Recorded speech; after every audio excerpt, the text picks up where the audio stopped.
All right, let's call this one the major pentatonic scale, up the neck a little bit. Up the neck, remember, this way, right?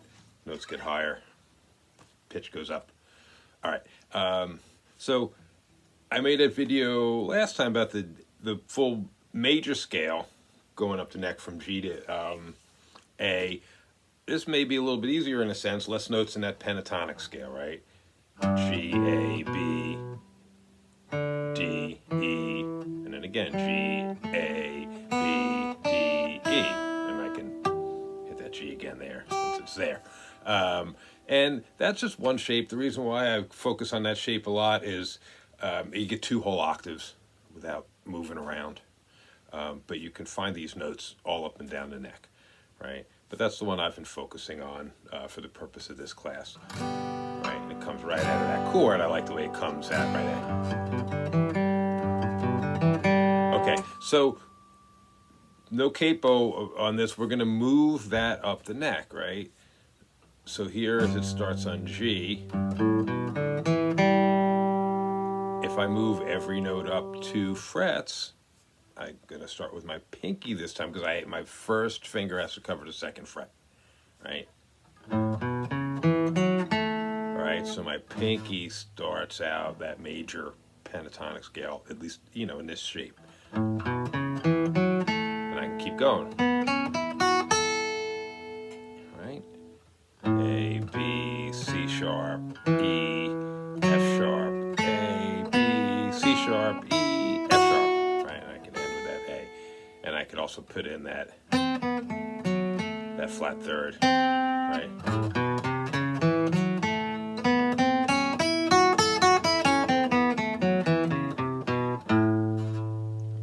Just like we were doing with the G. Now, that's A.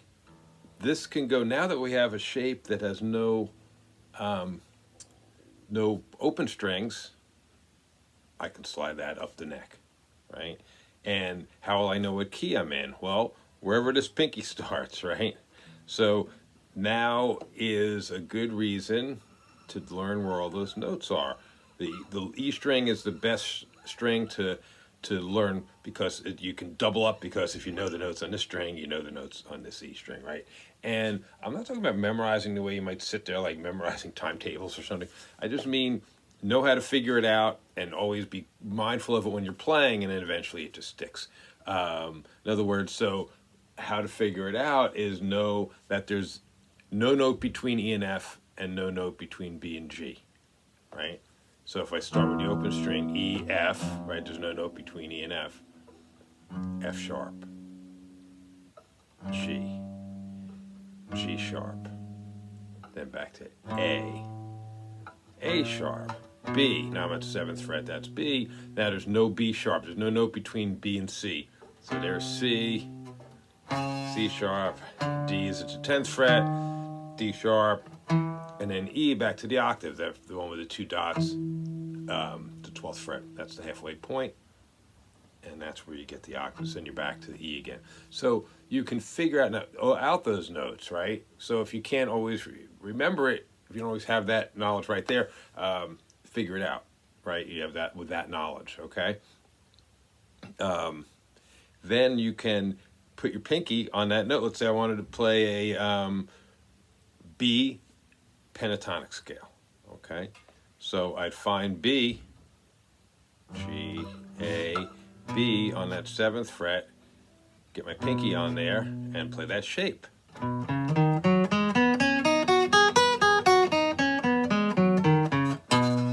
Okay, or I can add that one flat third.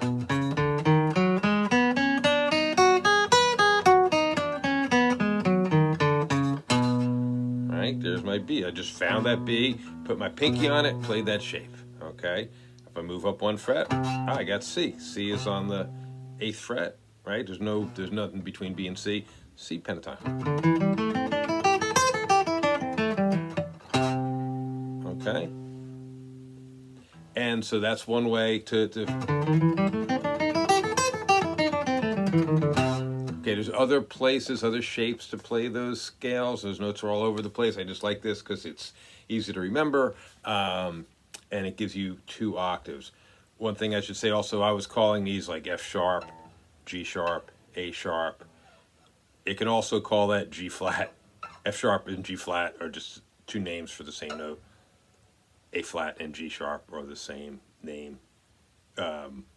Different names for the same note. A sharp, B flat. Now there's nothing between B and C. Okay, all that. Okay, one more thing, right? When you start with the first finger and play that shape, okay? So let me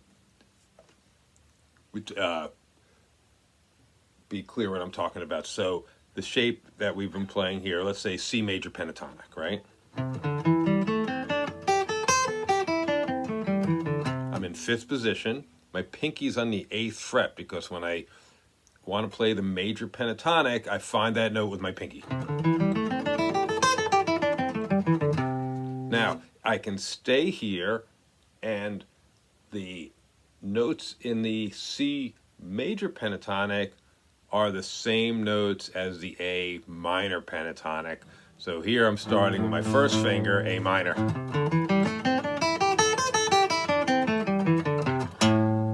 Okay, so that's, just wanted to point that out because you get, once you know that shape, you get a freebie, right? So if you've learned it, if it's a minor pentatonic, it's also the same for the major pentatonic. You just have to know whether you're starting with the pinky or the first finger. The first finger gives you the minor pentatonic. When I'm in this position, my first finger is an A, so A minor pentatonic. Or if I start with the pinky, I get, that's a major pentatonic. So that note is C, C major pentatonic.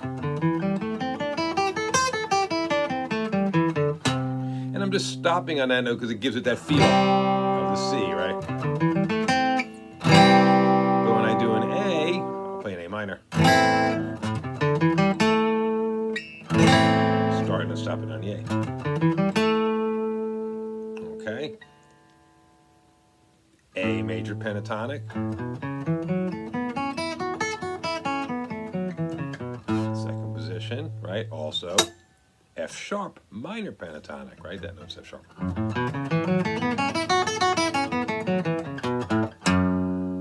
All right, I think that's good enough for now. I'm also going to include a video I made about the minor pentatonic last year.